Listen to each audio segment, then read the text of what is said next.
Good morning everyone, welcome to my YouTube channel. कल की class में हमने एंगल पे based figure it out questions पढ़े। आज हम करेंगे कंपेयरिंग एंगल्स को कंपेयर करके देखेंगे। Look at these animals opening their mouth.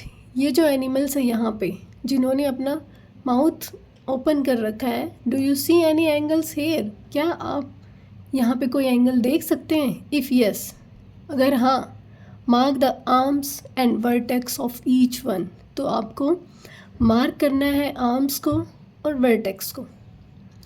Some mouths are open wider than others. कुछ के मुंह दूसरों से ज़्यादा खुले हुए हैं। The more the turning of the jaws the larger the angle. जिन्होंने जितना अपना जबड़ा टर्न कर रखा है उतना ही बड़ा उनका एंगल बन रहा है। Can you arrange the angles in this picture from smallest to largest? क्या तुम यहाँ इन पिक्चर्स में जो एंगल बने हैं उनको छोटे से लेके बड़े की तरफ means smallest to largest arrange कर सकते हो? सबसे पहले तो हम इसकी आर्म्स को देखेंगे और वर्टेक्स देखेंगे। अब ये है स्नेक। यहाँ आपको आर्म्स नज़र आ रही होंगी, हमें केवल मार्क करना है। ये आर्म्स हो गई दो और ये इसका वर्टेक्स हो गया। ये है फिश जिसका मुंह छोटा सा खुला है बस। ये दो इसकी आर्म्स और ये इसका वर्टेक्स। नेक्स्ट है हमारे पास ये बेबी स्पैरो जिसको बोलते हैं फ्लैजलिंग। क्या बोलते हैं इसको? FLEDGLING,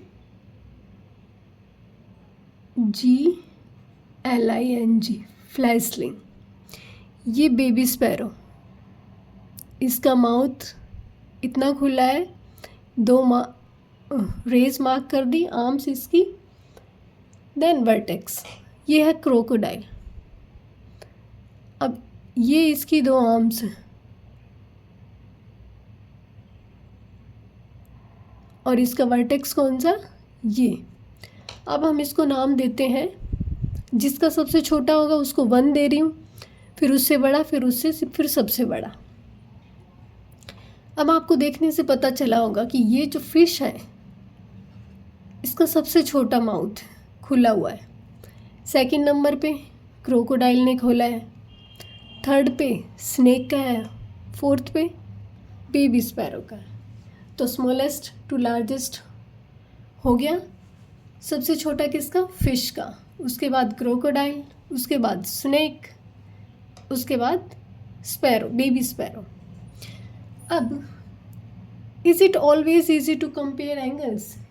क्या हमेशा इतना ही आसान होगा आपके लिए एंगल्स को कंपेयर करना? कुछ angles, here are some angles, label each of the angles, how will you compare them? यहाँ पे कुछ एंगल्स दे रखे हैं, आपको हर एंगल को लेबल करना है। How will you compare them, और आप उनको किस तरीके से कंपेयर करेंगे? Draw a few more angles, label them and compare. कुछ और एंगल्स आपको ड्रॉ करने हैं, उनको लेबल करना और कंपेयर करना। अब इसको यहाँ पे देखेंगे, हम इसको नाम दे देते हैं ABC। तो यहाँ पे लेबल कर दिया हमने। वर्टेक्स इसका क्या आया हमारे पास? A।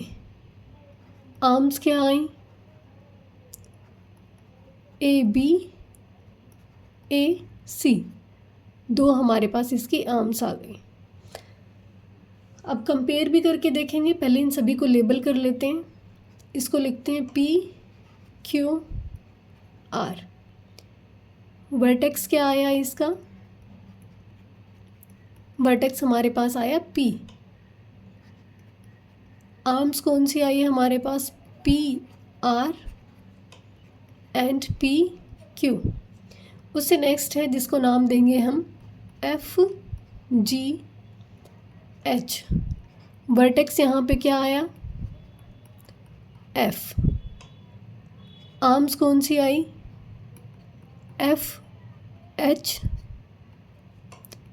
FG।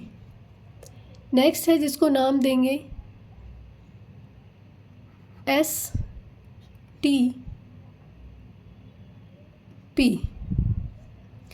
वर्टेक्स क्या आया यहाँ पे, एस। आर्म्स कौन सी आई, S T S P, 2 arms आ गई। अब यहाँ पे देखेंगे हम, देखने में जो हमारे पास एंगल दिखाई दे रहा है कि ये जो छोटा होगा उसको 1 दे रही हूँ, ये हमारे पास सेकंड नंबर पे आया, ये आया थर्ड नंबर पे, ये फोर्थ नंबर पे। सबसे बड़ा है, सबसे छोटा वर्टेक्स एफ, सेकंड नंबर पे वर्टेक्स एस, फिर वर्टेक्स पी, फिर वर्टेक्स ए। आपको देख के कंपेयर करना है यहाँ पे, बाकी कोई दूसरा तरीका नहीं बताया गया है अभी तक। आगे आएंगे जिससे हम दूसरे तरीके से पता करेंगे कि कौन सा छोटा एंगल है, कौन सा बड़ा एंगल। अब है comparing angles by super imposition, means एक के ऊपर एक रख के हम उनको कंपेयर करेंगे एंगल्स को।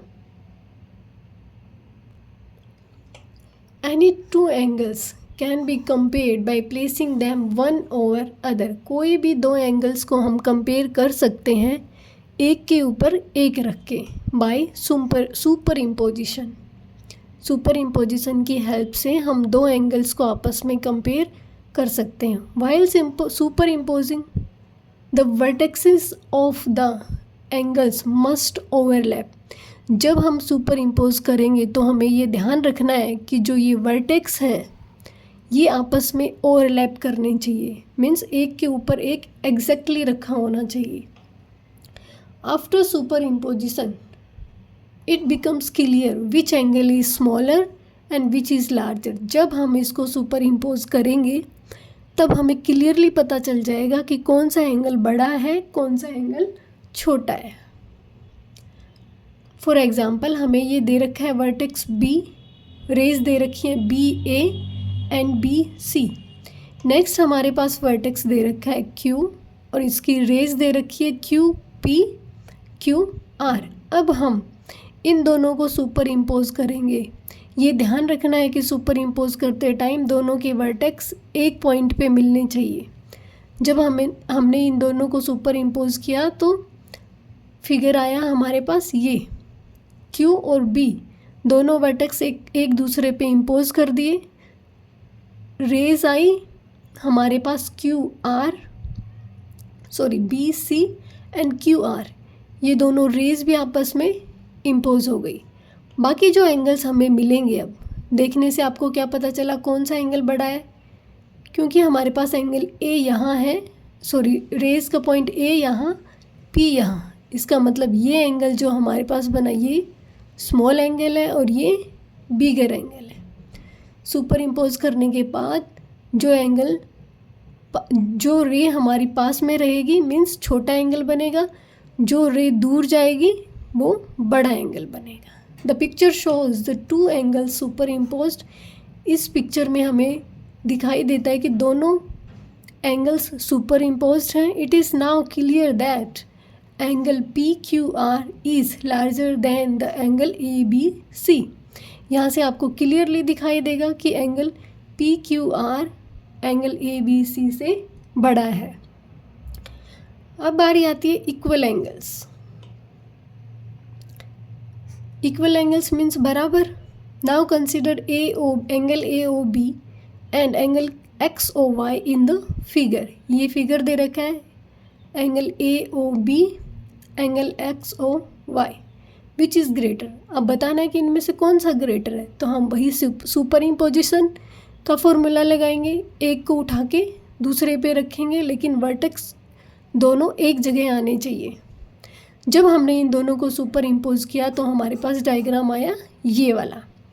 क्या आपको इन दोनों में से कोई डिफरेंस नज़र आ रहा है? दोनों की आर्म्स भी एक दूसरे पे इम्पोज है, वर्टेक्स भी इम्पोज है, इसका मतलब ये दोनों एंगल्स इक्वल है। The corners of both of this angles match. दोनों के कॉर्नर्स मैच हो गए। Arms overlap with each other. दोनों की जो आर्म्स है वो एक दूसरे के ऊपर ओवरलैप कर गई।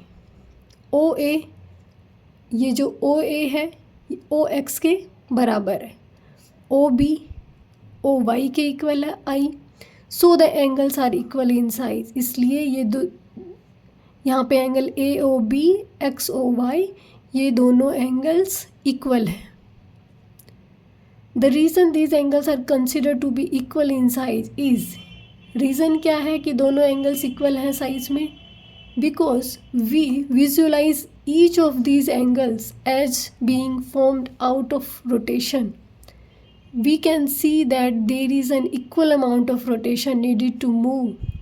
यहाँ पे हमने देखा कि दोनों के जो एंगल्स हैं उनको मूव करने के लिए बराबर रोटेशन मिली है, बराबर रोटेट हो रहे हैं दोनों, इसलिए दोनों इक्वल एंगल्स हैं क्योंकि इक्वल अमाउंट ऑफ रोटेशन है. ओ बी ओ ए तक गई रेस और ओ वाई जब ओ एक्स तक गई तो दोनों का अमाउंट ऑफ रोटेशन इक्वल था.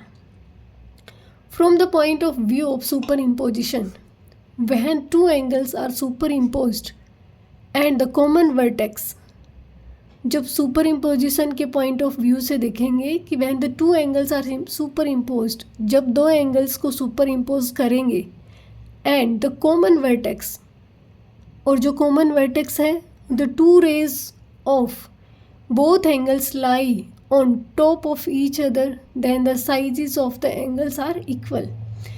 इक्वल एंगल में क्या करेंगे? जब हम दो एंगल्स को आपस में सुपर इम्पोज कर रहे हैं, कॉमन वर्टेक्स होगा एक, क्योंकि वर्टेक्स हर जगह कॉमन रखना है आपको एक ही पॉइंट पे, और जो दोनों रेज हैं वो एक दूसरे पर लाई करती हैं, दोनों एंगल्स एक दूसरे पर लाई करते हैं, इसका मतलब एंगल्स का साइज इक्वल है. आगे, where do we use superimposition to compare, हम सुपर इम्पोजिशन का यूज़ कहाँ कहाँ कर सकते हैं, एग्जाम्पल्स बताने हैं. नेक्स्ट है आपका फिगर इट आउट. आज की क्लास में सिर्फ इतना ही करेंगे, नेक्स्ट क्लास में क्वेश्चंस लेंगे. आई होप आज की क्लास आपको समझ में आई होगी. Thank you so much.